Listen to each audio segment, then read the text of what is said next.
আসসালামু আলাইকুম। অসংখ্য ধন্যবাদ আঙ্কেল আপনাকে কথা বলার সুযোগ করে দেওয়ার জন্য। তো আঙ্কেল, সর্বপ্রথমে জানতে চাচ্ছি আপনি কেমন আছেন? ইনশাআল্লাহ আল্লাহর মতো ভালো আছি। ভালো আছেন। আঙ্কেল, আপনার নামটা জানতে পারি? মোহাম্মদ তোজাম্মেল হক। মোহাম্মদ তোজাম্মেল হক, সুন্দর একটি নাম আপনার, এবং মোটামুটি আপনি যে একজন সাহসী মানুষ সেটা কিন্তু আপনাকে দেখেই বোঝা যাচ্ছে। তো আঙ্কেল, যেহেতু আপনি বাংলাদেশের একজন সচেতন মানুষ এবং বাংলাদেশের একজন সাহসী মানুষ, সেই ক্ষেত্রে এই বিষয়টি আপনার কাছ থেকে জানতে চাচ্ছি যে আমাদের বাংলাদেশে একটি নির্বাচন হতে চলেছে।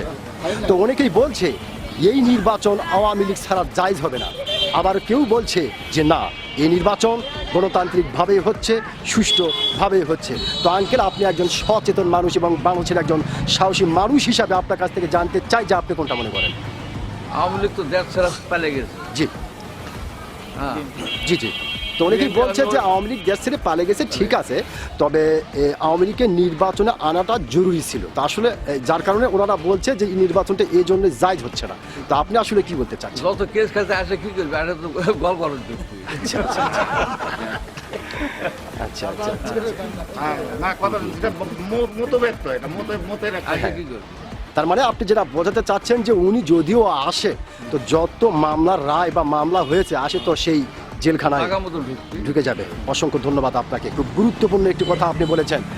আমি আশা করব আপনার এই গুরুত্বপূর্ণ কথাটি বাংলাদেশের অনেক মানুষের কাছে গ্রহণযোগ্য হবে। অসংখ্য ধন্যবাদ।